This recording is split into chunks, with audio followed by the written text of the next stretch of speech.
नमस्कार दोस्तों, शिवपुराण में आपका बहुत बहुत स्वागत है।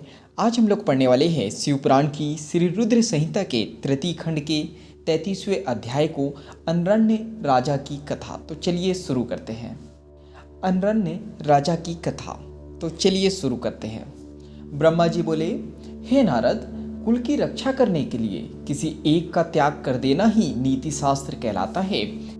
जिस प्रकार राजा अनरण्य ने अपने राजपाट, संपत्ति और अपने परिवार की रक्षा के लिए अपनी पुत्री का विवाह एक ब्राह्मण से कर दिया था, इसी प्रकार लोक कल्याण के लिए आपको भी स्वीकृति दे ही देनी चाहिए। राजा अनरण्य के बारे में सुनकर शैलराज हिमालय ने पूछा, हे महर्षि, मैं राजा अनरण्य की कथा सुनना चाहता हूँ।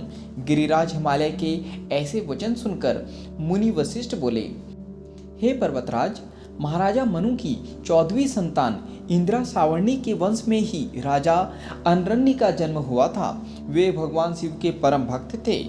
7 द्वीपों पर उनका राज था। राजा अनरण्य ने भृगु मुनि को अपना आचार्य बनाकर 100 यज्ञ पूर्ण कराए थे।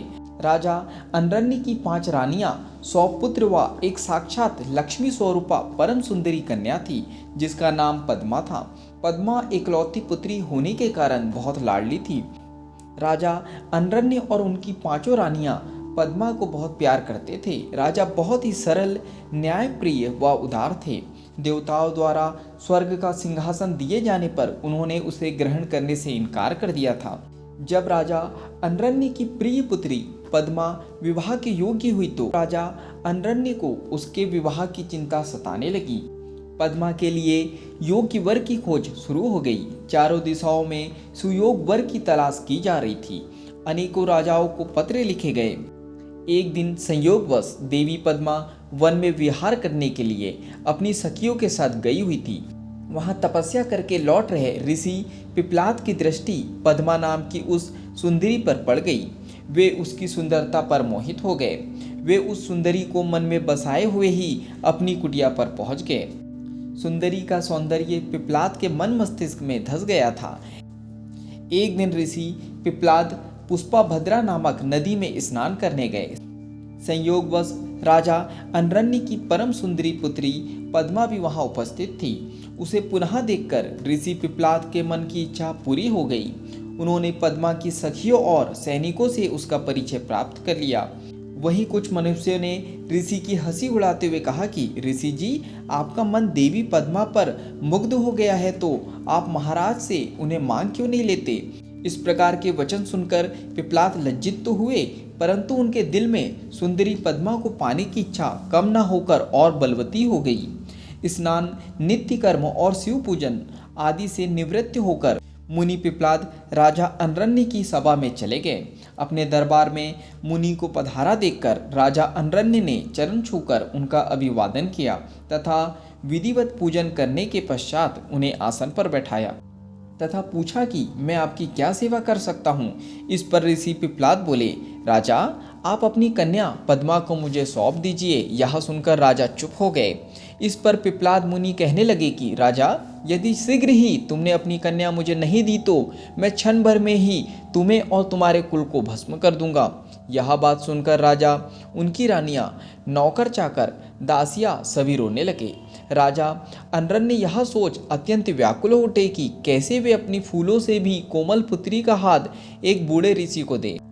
राजा इसी चिंता में डूबे हुए थे कि वे क्या करें कि तभी वहां उनके पुरोहित और राजगुरु आ पहुंचे। राजा ने सारा वृतांत उन्हें सुनाया।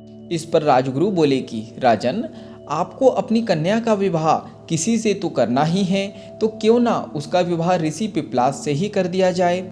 इससे आपके कुल की भी रक्षा हो जाएगी। यह ब्राह्मण इस कुल का विनाश कर दे, इससे तो अच्छा है कि पद्मा का विवाह इन्हीं से हो जाए। इस प्रकार अपने राजपुरोहित और राजगुरु के वचन सुनकर राजा अनरण्य ने अपने कुल की रक्षा के लिए अपनी कन्या को वस्त्र आभूषणों से अलंकृत करा उसे ऋषि पिप्लाद को अर्पित कर दिया।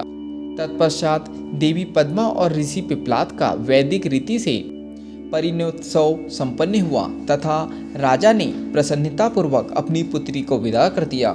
राजा अनरण्य से विदा लेकर ऋषि पिप्लाद अपनी पत्नी पद्मा को साथ लेकर अपने आश्रम पर पहुंचे। इस शोक में कि हमने अपनी पुत्री को एक वनवासी बूढ़े को सौंप दिया है। राजा अनरण्य राजपाट छोड़कर वन में चले गए। अपने पति और पुत्री की याद में रो रो कर रानी ने अपने प्राण त्याग दिए। उनके घर परिवार में चारों ओर दुख ही दुख था। राजा अनरण्य ने शिव कृपा से शिवलोक को प्राप्त किया। तत्पश्चात उनके पुत्र कीर्तिमान ने राज्य किया और उनके कुल का नाम चारों ओर फैलाया। इसलिए हे हिमालय राज, आप अपनी पुत्री को भगवान शिव को अर्पण करके अपने राज्य, कुल और धन की रक्षा करके सभी देवताओं को अपने अधीन कर लीजिए। यहाँ पर शिवपुराण की श्री रुद्र संहिता के तृतीय खंड के 33वें अध्याय का समापन होता है। आज के लिए इतना ही। धन्यवाद।